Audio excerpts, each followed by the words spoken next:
esse assunto, mas de um outro aspecto, de como essa destruição descrita, relembrada aqui pelo Túlio, essa quebradeira criminosa, teve e tem um custo.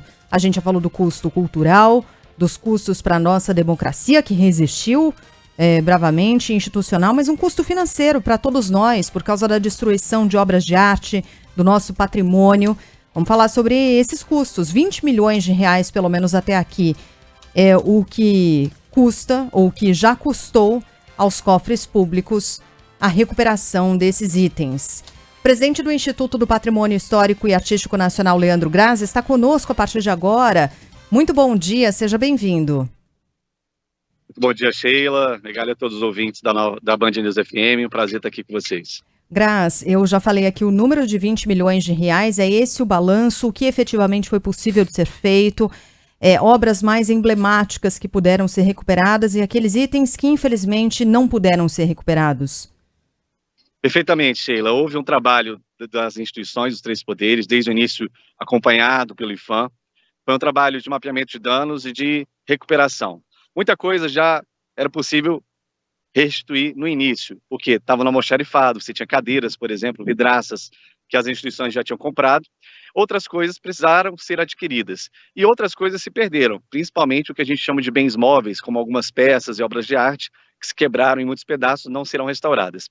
Esse processo veio acontecendo ao longo do ano, ainda está acontecendo. Nós temos aí pela frente agora a instalação do Laboratório de Conservação, que é uma parceria da Presidência da República, junto com o IPHAN e com a Universidade Federal de Pelotas. Nós vamos restaurar aí cerca de 20 peças, incluindo a tela do Di Cavalcanti, mas tem um custo, sim, já estimado, que é esse que você muito bem citou, de cerca de 20 milhões de reais, que é o custo que os autos, que as ações judiciais estabeleceram, a própria AGU conseguiu chegar a essa estimativa. Há também um custo simbólico, um custo impreciso, que a gente não consegue estabelecer, que é o custo do prejuízo, das perdas culturais, das perdas simbólicas que nós tivemos com os atos terroristas do 8 de janeiro.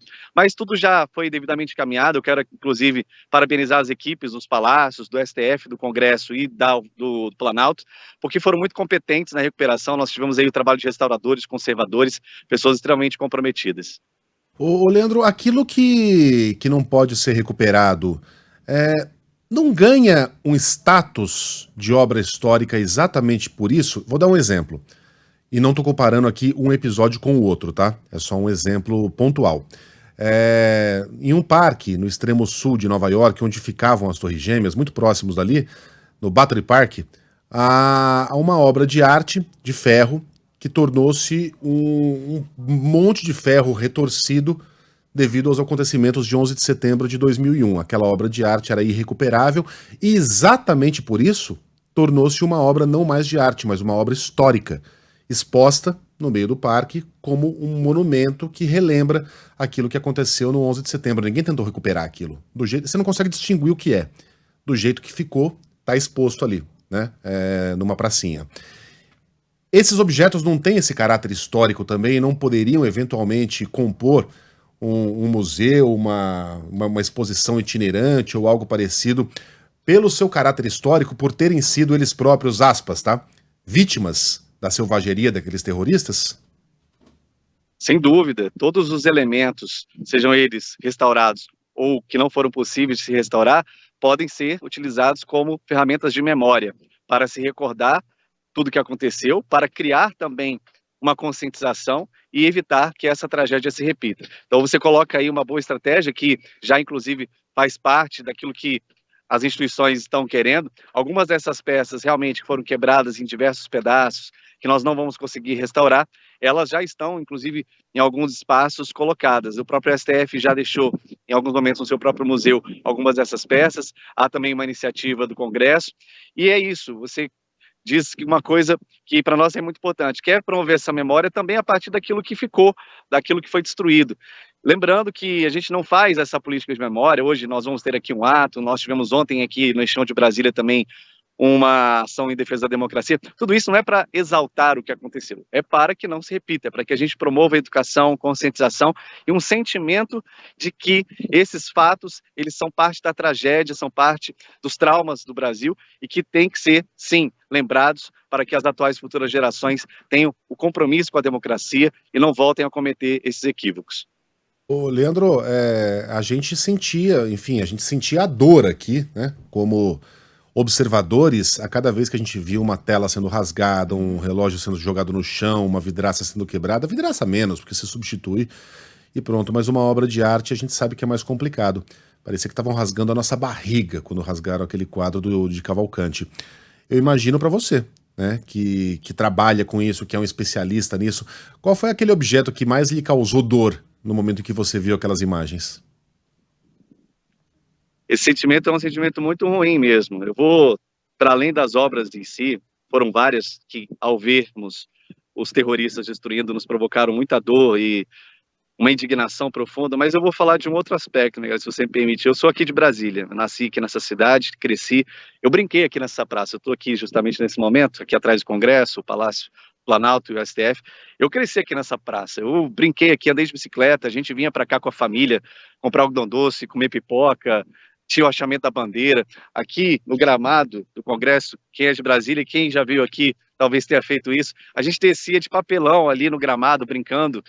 E então era um espaço, é um espaço para nós de muito afeto aqui em Brasília e para as pessoas do Brasil em geral. Então, quando eu liguei a TV aquele dia e vi as pessoas destruindo tudo isso, pegando as pedras portuguesas aqui da praça, arrancando para tacar nos vidros, isso gerou, de fato, para mim e para muitas outras pessoas, um sentimento de dor, de indignação e, ao mesmo tempo, de estímulo para que a gente possa dar as mãos, porque o 8 de janeiro ele acabou enquanto fato, mas ele tem os seus lastros. O espírito golpista, o espírito antidemocrático, o desapreço pelo patrimônio cultural, isso ainda, infelizmente, persiste em uma parcela da população. Qual que é a nossa tarefa agora?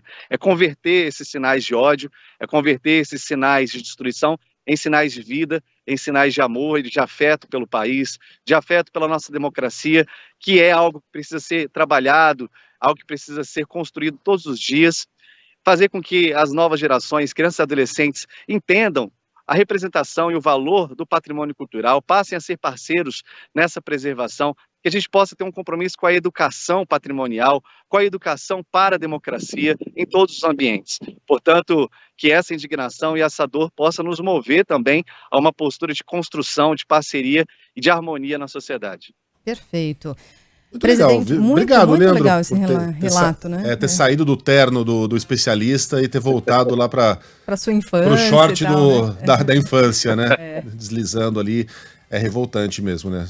Você pegar ali um palco tão importante para quem cresceu em Brasília, principalmente, para nós brasileiros, e ver tudo aquilo sendo destruído daquela maneira. Mas nos recuperamos. Leandro Graz, presidente do IPHAN, o Instituto do Patrimônio Histórico e Artístico Nacional. Graz, muito obrigada pela sua entrevista. Um bom dia aí de cerimônias, um dia importante para todos nós e uma boa semana. Até.